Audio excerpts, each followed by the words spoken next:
Hey everybody, and welcome to NASA Science Live. I'm Molly McKinney, one of your co-hosts for today, as we join you from the Hampton Roads Convention Center right here in Hampton, Virginia, and cover day one of the 2021 Moon to Mars Ice and Prospecting Challenge brought to you by NASA. What's going on behind me? Why don't you all take a look? Students have gathered from 10 different universities across the country to test their original technologies to solve a lunar and Martian exploration dilemma, which is how to access subsurface ice and then melt that ice into water. Why is this important to NASA? Well, as we look forward to the Artemis program to the moon and even one day crewed missions to Mars, being able to access resources like water will be crucial for humans to survive on other worlds. So teams have been tasked with designing an ice and water harvesting system for use on the moon or Mars. Not an easy task.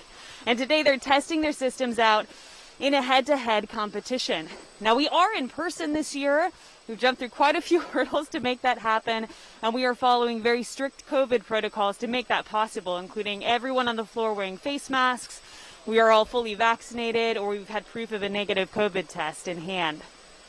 Now, if you have any questions throughout the show today, you can send them in using the hashtag AskNASA, or you can leave a question in the comment box wherever you're watching from, and we'll try our best to get those answered for you today. It is a live show. That's one of the many perks of it being live. Well, I'm sure you can hear the excitement in this room. This is a real live show, so there's drills happening as we talk. But before we get into the competition, why don't you step over here, and I'm going to explain a little bit more of the process so you can understand how the Moon to Mars Ice and Prospecting Challenge works. So you'll see these blue bins at each one of the team stations. And situated at the very bottom of these bins is a block of water ice. Now, the objective of this challenge is for teams to get their drilling apparatus or their drilling system all the way down to that water ice, and they're supposed to extract water from the ice. That's where these buckets come into play. You'll actually see water funneling into them. What's tricky about this challenge, if that's not hard enough, which that's hard, is hidden underneath is this word called regolith. You'll hear it getting tossed around quite a bit today, and it's actually simulated lunar or Martian terrain, because let's face it, on the moon and on Mars, we may not know what the soil is like underneath the surface. So teams have to be able to, as they're drilling down, collect data to put together a digital core. So if you think of a core sample when you pull it out of Earth, you see all these different layers of soil. So teams have to digitally gather how many layers they are, how thick the layers are, and how hard they are. Some layers may be really soft, some may be hard, more like a cement consistency. So it's a really difficult challenge for these teams, not to mention keeping in mind weight specifications and different dimensions that they have to focus on. So someone who can tell us a little bit more about why this technology is important into space is the special guest that my co-host Natalie Joseph has over the correspondence desk. So Natalie, let's take it over to you. Thanks, Molly. Hi, everyone. I'm Natalie Joseph, your co-host for today's Moon to Mars Ice and Prospecting Challenge, coming to you live from the Hampton Roads Convention Center. And let me tell you, you can just feel the excitement in the air as teams work diligently to extract water from these bins. I'm so excited because I'm joined by Alejandro Pensado, an aerospace engineer at NASA Langley Research Center. Thank you so much for joining us today, Alejandro. Oh, thank you for having me. Yes. So I understand that NASA is returning to the moon. Can you tell me more about this exciting endeavor? Yes, of course. This is all part of the Artemis program. We're returning to the moon after 50 years of robotic exploration. This time with a sustained presence there. We're partnering up with industries in ways we haven't done before, and ultimately setting a precedent to keep expanding human exploration. That is so exciting. So how does the Moon to Mars Ice and Prospecting Challenge help us achieve this goal of returning to the moon? So we are going to the South Pole, somewhere where humans haven't been there before. And so, for example, one of the challenges is we don't really know what the surface and subsurface are made of. So one of the challenges that they're facing here is being able to demonstrate the capability of creating a digital core to identify the layers as they drill into them. And that's going to be a very useful capability that we'll need to use to explore the moon. Mm-hmm. And why is NASA interested in harvesting water on the moon and Mars? Being able to harvest water on the moon and Mars it goes a long way for human exploration. There are multiple ways you can use it. It can support the day-to-day operations of humans in those locations, and you could use it to as fuel, a propellant. So ultimately, having a sustainable presence in these locations, water is going to be essential. And we keep mentioning water. So what do we know so far about water on the moon and on Mars? So for both Moon and Mars, we've been studying what is there for quite some time now. For the Moon, there's been orbital missions that have identified water on the Moon, and more recently with an L-Cross impact mission, identified that there's water on the permanently shadowed regions of the Moon. Similarly for Mars, there's orbital missions that identified water, and since the Phoenix lander, we've been learning more and more about the water on Mars. Recent discoveries have shown that there might be large ice deposits beneath the surface, which makes this competition very important. I bet. And tell me a little bit more about this thing called in situ resource utilization. What is it, and why is it so important? So in situ resource utilization, or ISRU, is essentially looking at being able to use resources on site. So you can imagine that as we're going to be doing these more ambitious missions, we're going to be needing more and more of everything, propellant, consumables, and this is going to be more of a challenge in terms of if you have to bring everything from Earth. So then the question stems, can we use things that are on the Moon and Mars? And water being one of the crucial items that if you could use it, then you could be helping how things go in terms of the operations and potentially for refueling. So you can imagine you're lessening the challenges of having to take everything there. And similarly, maybe you can start making some design changes based off if you can use things that are already there. So ISRU ultimately gives us a lot of flexibility on how we can design these future missions. Yeah, thank you. And something that I think, Alejandro, is super cool about this challenge is it's all about students and getting their ideas. So how can students, why is it important that we engage with them, and how might we use these students' ideas in the future? So it's going to the Moon and Mars is going to be a challenge that we're not going to solve today or tomorrow. And in this long endeavor, it's important to engage with the students early on, because ultimately having them aware of what these challenges are, getting their ideas on these things will be critical, as they will be the ones that kind of answer these challenges down the line. Yeah, and I've got a chance to kind of look around and I see all these really cool drilling systems, and people are already getting some water, and it's super exciting. Have you had a chance to walk around and take a look at the designs? Is there anything that stands out to you? Yeah, it's very exciting to see the designs in action. It's very interesting to see how they've been refining and working off of ideas from previous years. You can see that they all have their kind of unique design choices on how they did like the structural systems and so forth. And then they're still doing some interesting trait studies where how do you extract the water in terms of a liquid form or a vapor. So they're getting a chance to test all these ideas, and I'm excited to see how they come out. Well, thank you, Alejandro. We actually have some questions coming in from our hashtag AskNASA, and you can submit your questions. Just use that hashtag AskNASA. So, Alejandro, Emily on YouTube asks, are there any future plans to launch to Mars from the Moon, since the Moon's gravity, well, is much smaller than the Earth's? So that is part of a trade study that is being conducted.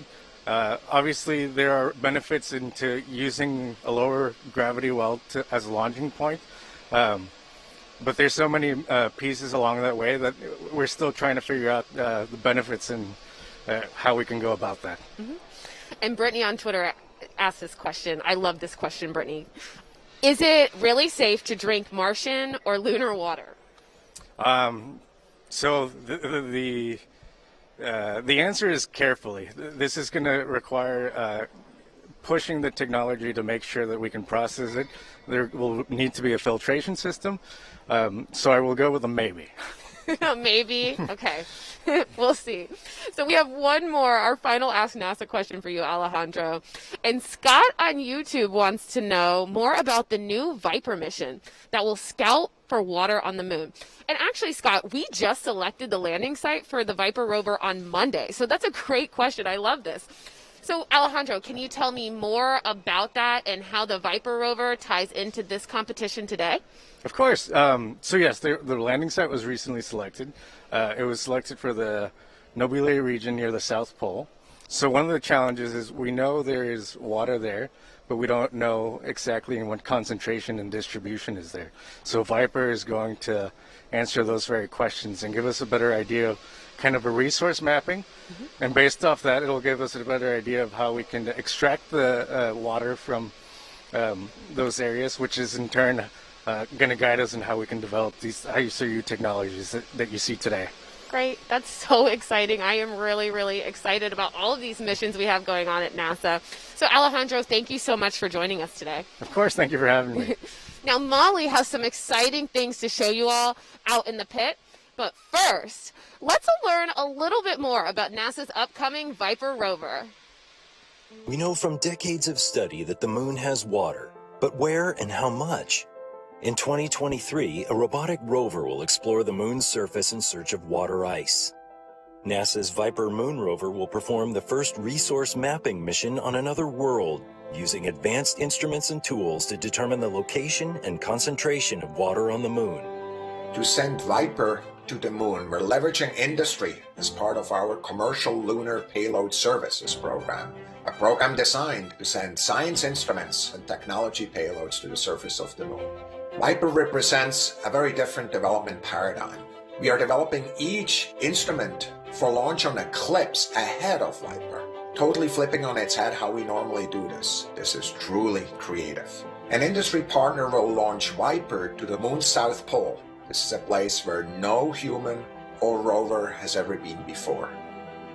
The rover's survey will provide scientists with the most detailed view of the moon's water to date and point to spots where water could be harvested by future astronauts. Viper will be the first resource mapping mission on the surface of another celestial body. It represents a new kind of mission for NASA in which the objectives of advancing science and human exploration are closer than ever. The measurements that Viper's instruments will make can help us understand the source and distribution of the water and other volatiles on the moon, giving us insight into the evolution of the moon and the Earth-Moon system. The moon's water is also a precious resource that could be extracted to support human exploration of the moon and beyond. What we learn from Viper will bring us a step closer to developing a sustainable, long-term human presence on the moon.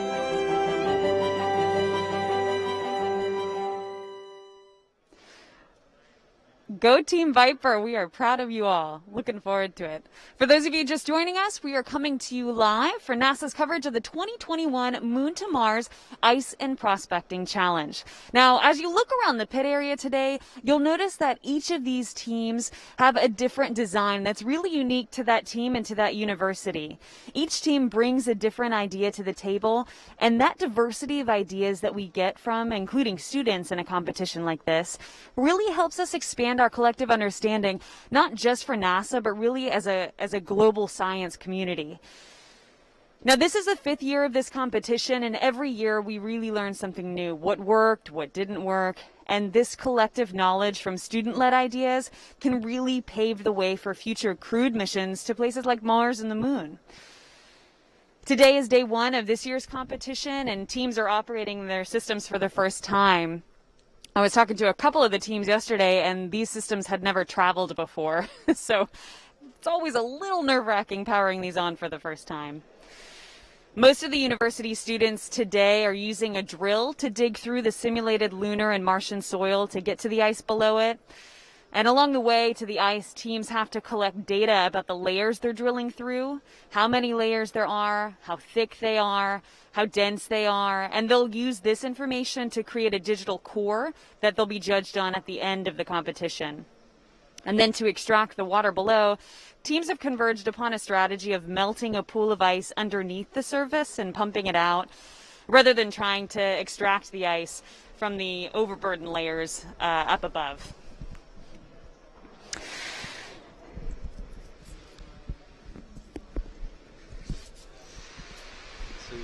Yep, okay. So now that you all understand a little bit about the competition, let's go talk to some of the teams out here on the floor. Our first one up here is from Stevens Institute of Technology, and you made it easy for me. I don't even need the cue card for this one. Steven, nice to meet you. Nice to meet you. So tell me a little bit about your design and if you modeled it after anything. Sure. So that is the Extractinator. Very much like a 3D printer, we're able to translate our drill and extractor back and forth, forward and back, and up and down using stepper motors. Our drill is a commercial off-the-shelf rotary percussion drill, which has a 1/2 meter long drill bit. While we're drilling through the overburden layers, we use system telemetry to map out our digital core. So we're measuring things such as weight on bit, feed speed, RPM, current, voltage, all of that. And that goes into our MSE calculations, and we can calculate the hardness of each of the layers. After we're done creating our digital core, we retract the drill, move the extractor over, and lower it down into the hole. We use a 750 watt cartridge heater and a peristaltic pump. That should do it. Yeah, it's pretty strong. We create a rod well, so while we're also extracting the water, we're also simultaneously circulating the water to further melt the ice. And then once we collect the water, it goes through our sand filter and then into our collection container.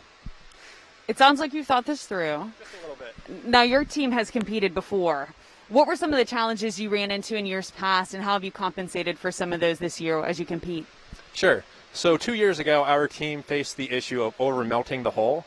So as they were melting the ice, water was leaking out the side of it and down the test container, making it unretrievable. So to fix that issue, we installed an optical sensor.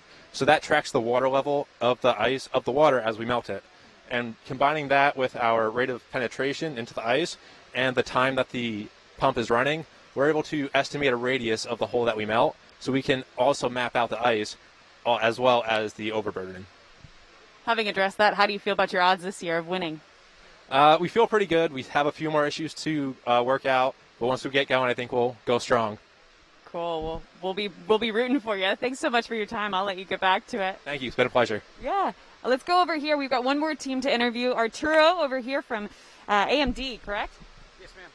So, Arturo, tell me a little bit about your design and how long you've been working on it. So this project, we've been working over a year, and it has 3 subsystems. So the main attraction is our tensegrity structure. So it consists of aluminum rods and high molecular weight polyethylene cables. So it's 1/8 of the weight of a steel cable and 50 times the strength when compared to a steel cable in tension. So when you're doing a space system, you really want to do lightweight. So that was our first idea, and we went with that. So following light and tight. Yes, ma'am. That's right. And then following that, we have our 3-in-1 system. So it's able to drill, extract, and heat the ice to melt it. So that system was integrated all throughout, and it was a great opportunity to do all things without moving the drill. You just even go down once and then just stay down there and do the whole process as well. And then lastly, you have our mounting structure. It's an aluminum railing system, low friction carts that's able to move the rail around in case we need to make another hole as well. Yes, ma'am. And of course, you did all of this in the midst of a global pandemic, like all the other teams here.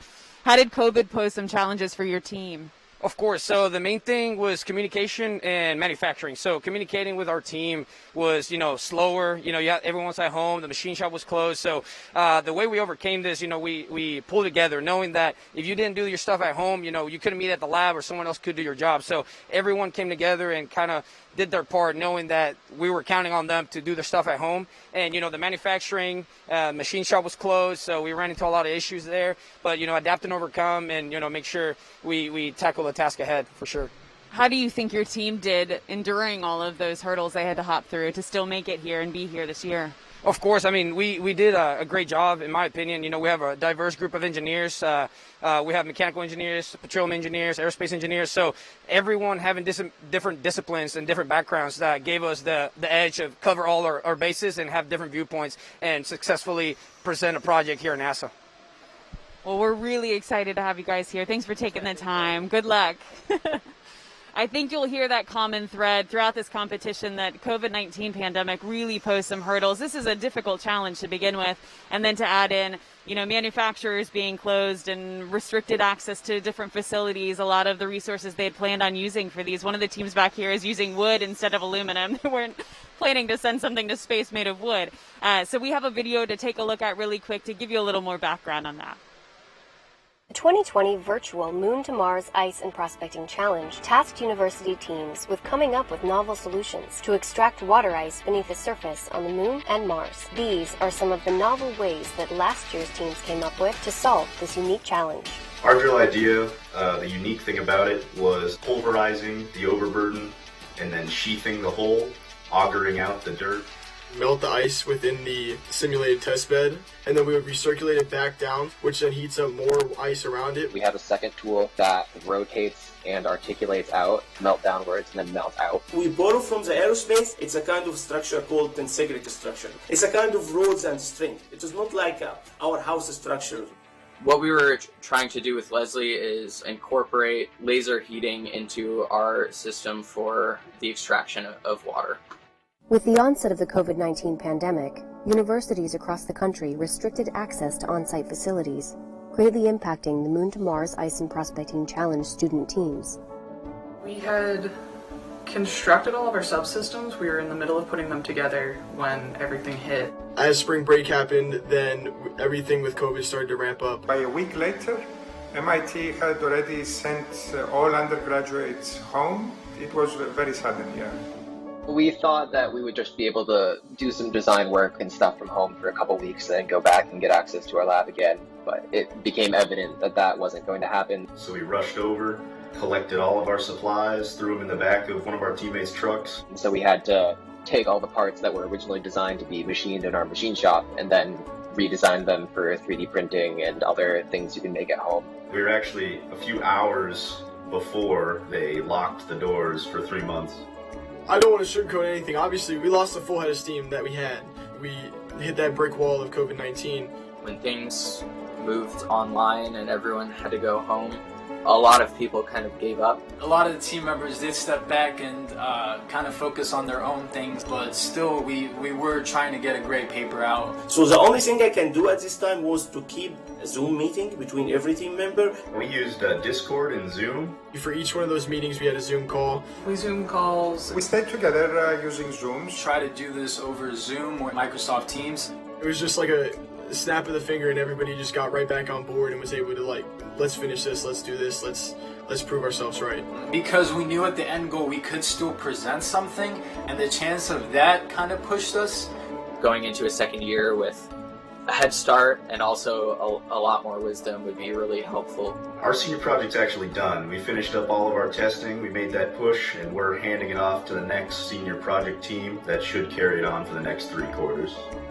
Luckily, all of us were freshmen, so we have many more years that we'll be able to refine our design and then go back. We expect that the people who were working on last year's design to keep finishing and tweaking last year's design as much as possible and getting the best results on that one. And then the new 27 members that we just brought in will work on a completely new design from scratch.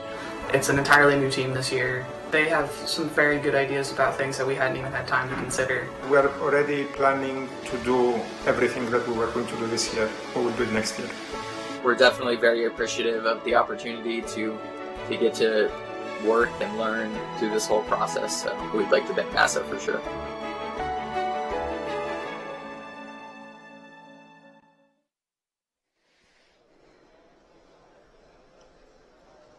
If you are just now joining us, we're coming to you live from NASA's Moon to Mars Ice and Prospecting Challenge, where teams are drilling through simulated lunar and Martian regolith or soil to get to the ice in hopes of extracting water from down below. And I believe my colleague over there, Natalie, has one of the event organizers. So let's kick things off over to Natalie at the correspondence desk and hear how this competition came to be. Natalie? Thanks, Molly. And yes, I am here with someone very important. I'm joined by Shelly Spears, who's in charge of bringing this whole event together. Thank you so much for joining us, Shelly. Thank you, Natalie. It's wonderful to be with you. Thank you. Yeah. And we're back for another competition. So how is this year's competition going? It's going fantastic. These teams really came ready to compete this year. As you can tell, or just hearing all the drilling and all the excitement in the room, we are off to a fantastic start. That's so great to hear. And I know, especially because I understand that last year's competition was canceled due to the pandemic. And so I know for you, it must be just so great to see all of these designs here in person and seeing everything in action today. Absolutely. They worked so hard on this throughout the year, and they've had so many challenges putting their systems together with all of the hiccups and obstacles of COVID. And so to have them actually physically be here to put all of their hard work to the test and compete with their colleagues at other universities, they're excited, we're excited. And it's really great to see people face to face again. I agree. So Shelly, this is the 5th year of the Moon to Mars Ice and Prospecting Challenge with new teams competing with new designs. What have we learned so far over the lifetime of this competition, and why does NASA continue to support it? So we've learned when we first started the competition, there were so many different approaches to solving this complex challenge. And over time, we've seen teams start to gravitate towards one or two approaches as they learn through reading technical papers and lessons learned and all the knowledge capture that we do, because it's a competition, but we're all in this together. So we want to share all the best practices, everything that works, everything that doesn't work. So maybe even more importantly, we've learned what doesn't work. And now we're starting to gravitate towards a couple of approaches that are working well, but we don't want to make it that easy on them. So we keep adding complexity to the competition, things that will help NASA, such as the drilling telemetry and some other elements to keep it really hard for them. Yeah. And why do you think competitions like the Moon to Mars Ice and Prospecting Challenge are beneficial? Well, they're important for a lot of reasons. For students that are entering the workforce and want to go into aerospace and exploration systems, it gives them the opportunity to apply their skills in a very hands-on way. It helps, it's a very cost-effective way for NASA to be able to put out these complex challenges to academia, because let's face it, it's going to take a lot of innovative and creative inputs to solve some of these complex problems. And so it takes industry, it takes academia, it takes our partners in international space agencies, all of us working together. It also creates a very rich talent pool for industry and for NASA. And let's face it, these students here, when we go and have longer duration human presence on Mars and Moon, it's going to happen during their career. So they're really getting a good head start. And how can students get involved in future challenges?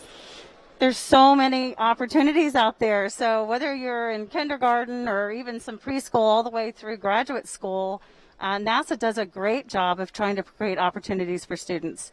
So I would say to go to NASA Express. You could just search that in the internet, and NASA Express is a newsletter, and they do a wonderful job of letting everyone know all the opportunities that are out there. And Shelly, how about just getting involved specifically in the Moon to Mars Ice and Prospecting Challenge?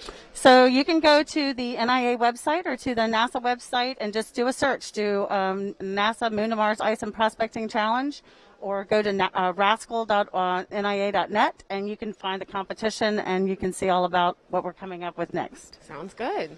Well, we have so many Ask NASA questions coming in from our live viewers today. And if you're at home and you'd like to have your question answered live on today's show, use the hashtag AskNASA and drop your questions in the comment or the chat box from wherever you're watching us today. So Shelly, our first Ask NASA question comes from @IMainHuman1 on Twitter, and they're asking, what are the colleges that are participating in the challenge? Okay, let's see. I could start around the room. Okay. There's 10. There's 10. There's 10. So there's MIT, Virginia Tech. Is it okay if I do this? Okay, I don't want to leave anybody out. Okay, Auburn University, MIT, San Diego State, Stevens Institute of Technology, University of Pittsburgh, Cal Poly, Northeastern South Dakota State University, Texas A&M, and Virginia Tech. Great. Awesome. Well, congratulations to all those universities for making it out here today and getting this far. So we have another question from Kala Subtle on Facebook, and she wants to know, how were these teams chosen? Okay, so we put out a call for proposals across the country. It's open to all U.S.-based universities. They can partner with international universities if they'd like. And we put out the specs and requirements. They submit a project proposal plan. It's reviewed by industry experts and NASA experts, our judging panel. We pick the teams that seem like they have innovative ideas and also seem well prepared to compete. And then we do a down select.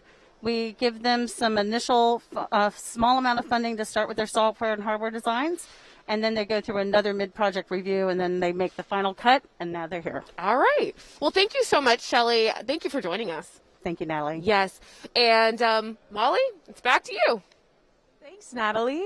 And thank you, Shelley, for putting on another great competition. We love coming to this one. Well, I also had a really neat opportunity to interview Crew 1 NASA astronaut Victor Glover. If you've never heard him speak before, get ready, because he's an amazingly well-spoken person, and he's just a genuinely wonderful human being. And we got to talk about this challenge and what it means for astronauts like him who might actually be an end user of this technology one day. So, and he does know a thing or two about space firsthand. So let's take a look. Victor, thank you so much for joining us today. We are so excited to have you on the show. Molly, it's great to be here. Thank you very much. So right now in the competition, our student teams are operating their unique technology, and they're demonstrating drilling through our simulated lunar and Martian surface, and they're trying to access the water ice that's hidden beneath. I'm curious, for you as an end user that might benefit from technology like this, what value do you see in competitions like this? You know, first of all, I have to really just appreciate that statement, you know, as a potential end user of this technology, that it's amazing that we're going back to the moon with Artemis and the goals of the Artemis program. And so it's actually amazing that our generation is going to have a moon mission, a moon program that's going to send us back. And I'm really excited about that effort. And so for these students to be working on technology for us to get access to ice, which is a valuable resource, you know, because you need it for life, but you also need it for propulsion. It's a great component in rocket fuel. And so this technology is going to enable us to find new ways and new ideas for extracting this valuable resource from these sources that we've actually recently discovered on the moon. I'd like to focus a little bit on the water component of that, because for you, when you've been in space, water is such a limited resource. I imagine you have to treat it with a lot of care. What does water signify for you? I assume it's different than what it signifies for me here on Earth. Well, you know, it's interesting. Living in space helps you to appreciate the things that we take for granted, or at least really just expect to be there, like water. You know, in space, we have to reclaim water. We actually take, you know, I heard someone say once, I believe it was Mike Fossum, we turn yesterday's coffee into tomorrow's coffee. It's because we take the water out of everything. If I run on the treadmill and sweat and wipe my face with a towel, I hang that towel up, and the air conditioning system will dry it out and pull that moisture out of the air. And our air conditioner will separate it, take the moisture out, put it in our water system that purifies it and turns it into drinking water. Water is extremely valuable, and so it represents life to me. I think that's the most exciting part. The ability to get access to that resource that is already up there on the moon is a critical capability, a very, very neat thing to be able to do. And this technology that these students are working on, the ingenuity, the new ideas, I mean, they're not all going to take the same approach, and that's one of the things I think is really exciting about this type of competition. How do you think, as an astronaut, technology that's derived from competitions like this one, the Moon to Mars Ice and Prospecting Challenge, could directly impact you and other future astronauts as you explore the moon, as you explore Mars? You know, knowing that these students are creating something that might be a tool that we use in space one day is actually quite motivating and inspiring. And to see some of the ideas they come up with, but more importantly, I think the ideas they come up with are great. But then to see the physical competition where they show their hardware, they have a design, some of it they've had to code for, and they put all of that together, hardware and software, and they put it out there, and then they run it. They have to come up with procedures, they have to communicate, work together as a team, and move this material from one place to another. It's so amazing to actually see that idea become a reality. And so this type of competition, I think, is so important to inspire those students to dream and create, but also for us to learn about what ideas are out there, because NASA has some very good things that we've done for a long time that are working, and they work well, but that might not be the best or most efficient way to do things right now. Victor, thank you so much for your time today. We are so appreciative. Thank you, Molly. It's been great talking to you, and congratulations to all the students and advisors at the event. Great, best of luck to you. If you're like me and could listen to Victor Glover talk all day, stay tuned for part 2 of our interview where we talk about NASA's Artemis mission, and we get to hear from him firsthand what it would be like to actually be using this technology on the moon one day. So stay with us. You don't want to miss that. And if you're just now joining us, we are coming to you live from the Moon to Mars Ice and Prospecting Challenge, where university teams are drilling through simulated lunar and Martian soil in an attempt to extract water from the ice below. Now, one day, systems like these could be used to extract water ice below the surface of the moon or Mars. And for future explorers, being able to access resources like water will be crucial for creating a sustained human presence beyond Earth. So now that you get a little bit of context about the challenge itself, I'm joined here on the floor with some of the teams so we can see how it's going in the pit area. So Pollock and Eric, you guys are both from MIT. Pollock, give me just a rundown of your design and your system. Right, so I just first of all like to say that we've got an amazing team of 7 people, and we have complementary skills, and it's just amazing what we've actually come up with. So we have a really stable rig this time, and we focused on that a lot. So we've got a parallel drill and a heater as well. So first we drill a hole that's about 1 inch in diameter, and then we use a servo motor that's really accurate. And on the y-axis, we move the heater into place right above the drilled hole. And then we drop the heater down and use radiative heating to melt the ice, and basically going into Mars, melting the ice, and we use a pump to pump the water out. And so, yeah, that's basically the hardware of what we do, and this can be controlled by a team of, I guess, astronauts, where we don't actually have to touch the instrument, and we're just working on the just controlling it from a distance. And I've been really lucky, and I've gotten to actually be one of those astronauts for our system.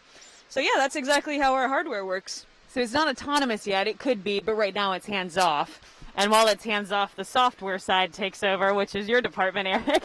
So walk me through some of the software and some of the unique tools that you're using to get some of your data, especially for that digital core. Right. I heard it's something like this. Okay, cool. Yeah, so, first off, we got a microphone. We got it closely attached to the drill. And, getting water is nice, and we've done a fantastic job at doing that. But one of the main things that, we really want for the moon and Mars is to understand what are the layers that make up the thing we're digging. So one of the many things that we have is a microphone, and, you can sense the vibration, the different kind of sounds whenever you're drilling into a different kind of material. The other thing is a weight on a bit sensor, so whenever, more force is being applied to the drill, we would know immediately. More current is being applied to it, more current to the, the drill, the motor, moving the drill downwards, and you can also read the current of the drill bit, as well as, yeah, that's pretty much it. And we have all of that, and then we map it into like a neural net, so a combination of data, heavy statistics, and then you can figure out, okay, I'm drilling in clay right now, I'm drilling in concrete right now, I'm drilling in soil right now, I'm drilling in ice, and that's how you want to turn on the heater, you want to put the heater down, melt the water, and get water up. I've covered this competition for years, and I hadn't seen a microphone before. I wouldn't have thought to utilize a wave file like that. Yeah, it's, it was just at the very end we were realizing, it's making different kind of sounds. We can probably figure out what sounds it is, and then, there we go. How confident are you in your ability to capture a clean water sample from this? Would you drink the water that your system produces over here? Yeah, I would drink the water. It's relatively clean. I've drank dirtier water in my life before. But, all in the name of science, right? Yeah. And obnoxious, dealings with... We'll take it. It's a live show. Well, thank you guys so much. I know you have a bunch of work to get back to, so thank you very much. I appreciate your time. Thank you so much for having us. Yeah, thank you so much. Let's come over here. We've got someone else to talk to really quick. So this is Cole. Cole, you're with the University of Pittsburgh, right? So, Cole, tell me a little bit about your machine, your design. Sure. So our system is actually pretty unique when you compare it to the rest of the systems around here. We're the only team this year to attempt to extract water as a vapor instead of a liquid. Let me ask the question: are we doing the right thing? If no one else here is choosing that approach, why did you choose that approach? Well, we really fell in love with the theme of this competition, which is to build a robot that could extract water on Mars and on the Moon.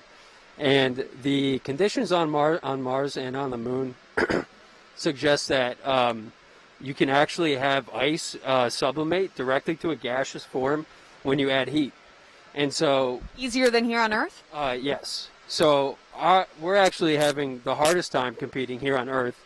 And if we were to send our system to the Moon, we'd actually have an easier time. We'll have to talk to Shelly, one of the event organizers, about maybe just doing it up there next time. Be easier for you guys. Yeah, I think the CTO of NASA told us we're going to ship it up there next week. Wait, seriously? No. Oh. I was like, no one told me. It's not on my cue cards here.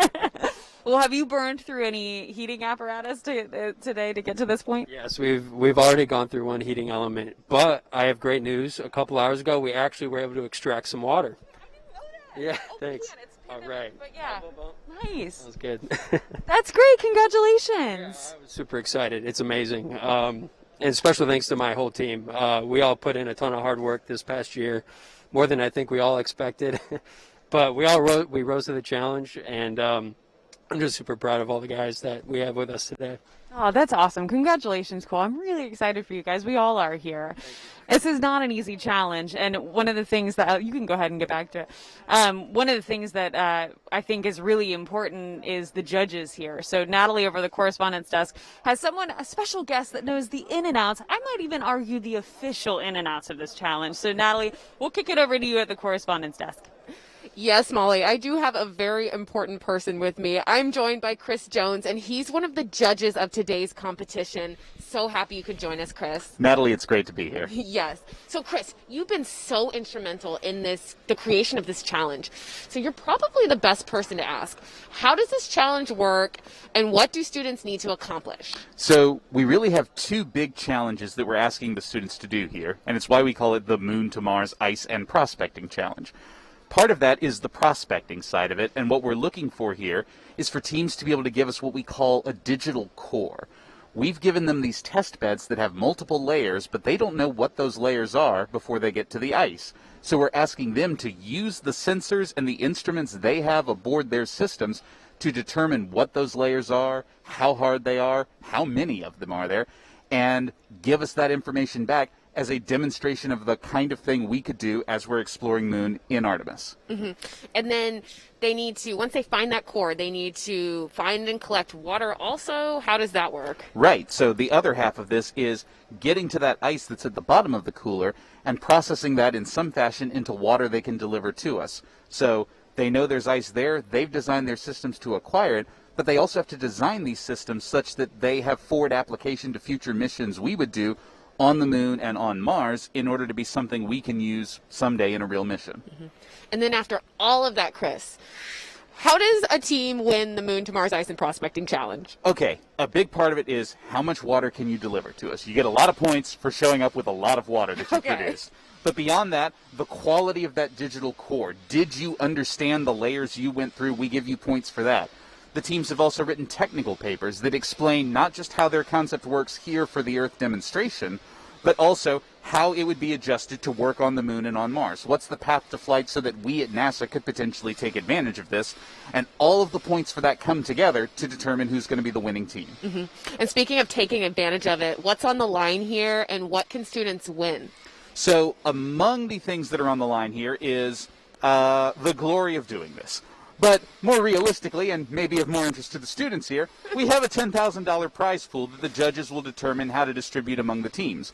In past years, we've used that as a travel stipend to attend the Space Resources Roundtable, but it could also be used for any number of other opportunities for the students to go and present their ideas to a broader audience. And in addition, they get the opportunity to provide these really cool ideas to us here at NASA for us to hopefully someday build and fly. Very cool. So we've got some questions coming in from the hashtag AskNASA for you, Chris. So our first question is from a YouTube user, and they're asking, what are a few things that might differ in experimenting on the Moon and Mars?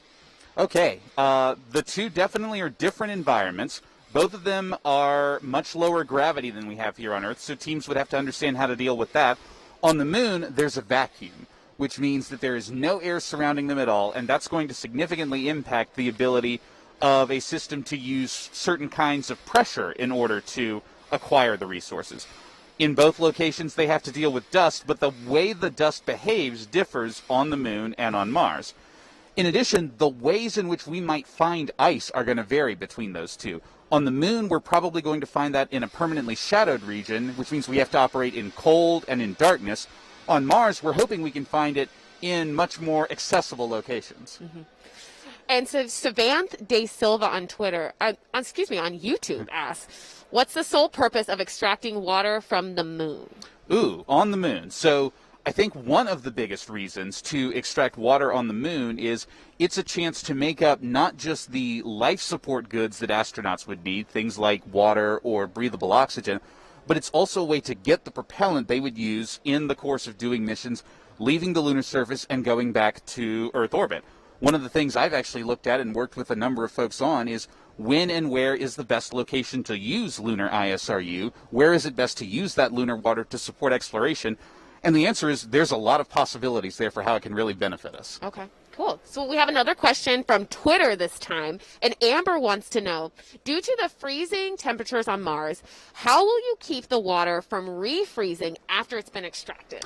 It's an interesting challenge, and it's not the only challenge we have with managing the water. Because of the low pressure there, water is also at risk of turning directly from ice into a gas, which means that we can't even capture it as a liquid. Some of the teams here are looking at using and taking advantage of that, but often it's a balance of keeping it warm enough, keeping it pressurized enough with additional systems in order to make sure that we can keep it in a usable state for future missions. Cool. And Chris Fair on Facebook asks, if you do find launching from the moon to Mars as a viable option, what would you first have to transport to the moon to ready a launch? Okay, so in order to take advantage of this, we're going to need the systems that can find this ice before we can ever take advantage of it. Then the systems that can mine it, process it, store it, turn it into something useful. And it's going and demonstrating all of these and doing the science that's needed to find where it is in order to turn it into something we can do. Very cool. Kind of like the stuff we're doing today. Absolutely. This is a great first step. Yes. Well, thank you, Chris. It has been a pleasure. And I know you not only put this competition together, but you're also a judge. So I'll let you get back to that. All right. Thanks, Natalie. All right. Now, Molly, back to you. Thanks, Natalie. As some of you all might have seen earlier in the show, I had the amazing opportunity to sit down with astronaut Victor Glover and talk about this challenge and how it affects astronauts like him that might be end users of this technology today and might also get the opportunity to walk here. So let's take a little look at what Victor had to say. As we speak, NASA is actively preparing to send humans to the moon as part of the Artemis program. So what is Artemis, and is it essentially the next Apollo? You know, I think that's an easy way to describe it, but it's not the next Apollo. It's our generation's moon program. It is Artemis. But if you're familiar with Apollo, it is a similar concept. We are building a very large rocket, SLS, which stands for the Space Launch System.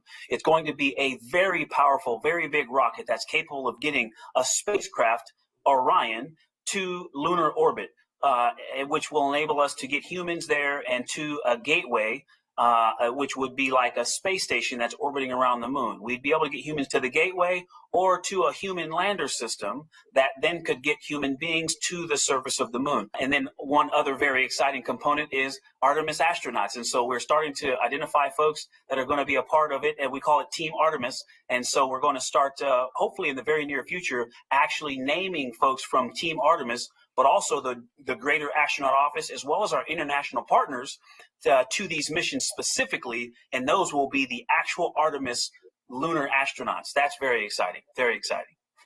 How would it feel to be the next person to walk on the moon? What would that mean to you? You know, I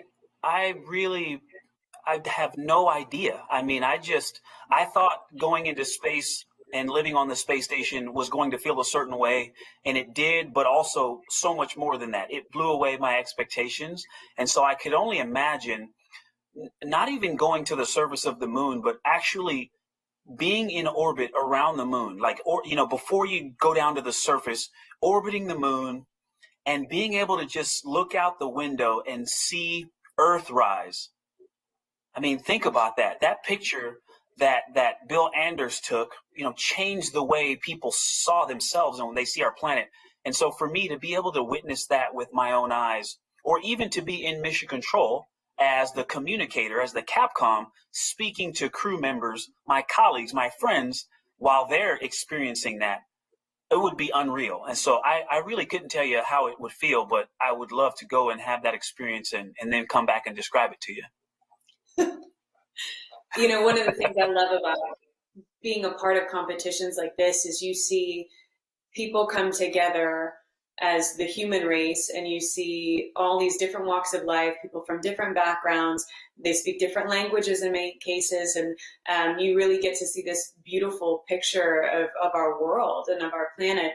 Does having a view of our planet like that you've been able to have, has it changed your perspective on what life is like here?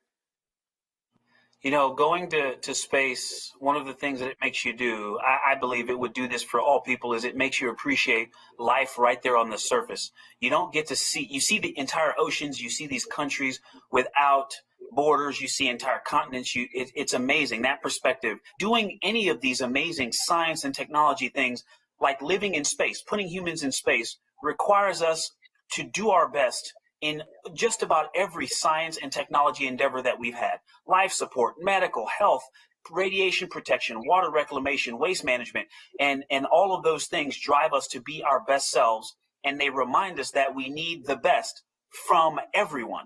And that's what's great about these competitions, seeing these students from all over the country, from all these universities, especially my alma mater, Cal Poly. Go Mustangs, learn by doing. For the bad news?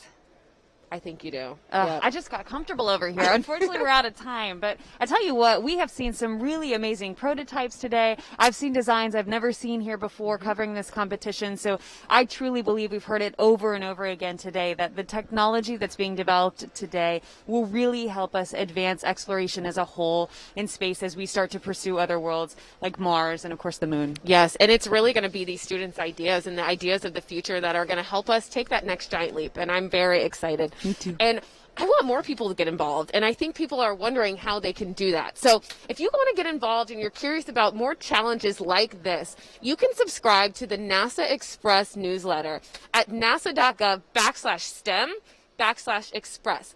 And if you want to learn more about our very exciting Artemis program, visit nasa.gov/Artemis.